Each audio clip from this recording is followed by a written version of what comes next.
کیا آپ جانتے ہیں یتیم کے ساتھ ایک اچھا سلوک اللہ کے نزدیک سب سے بہتر عمل کیوں ہے؟ کل اصلاح لہم خیر، فرمایا محبوب فرما دیں کہ یتیموں سے بھلائی بہتر ہے۔ نبی کریم صلی اللہ علیہ وآلہ وسلم خود یتیم تھے، مگر اللہ نے آپ کو ایسا مقام عطا فرمایا کہ یتیموں کے لیے رحمت بن کر آئے۔ اسوہ رسول یہ ہے کہ یتیم کے مال، دل اور عزت تینوں کی حفاظت کی جائے۔ صرف کھانا دے دینا کافی نہیں، بلکہ عزت دینا، سہارا دینا، اصلاح کرنا، یہی قرآن کا پیغام۔ اس لیے قرآن نے فرمایا یتیموں کے لیے اصلاح کرنا ہی بہتر ہے۔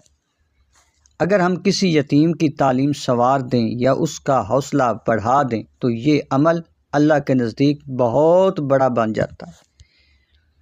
آپ کے خیال میں آج ہم یتیموں کے لیے سب سے بہتر اصلاح کیا کر سکتے ہیں؟ کمنٹس میں ضرور لکھیں۔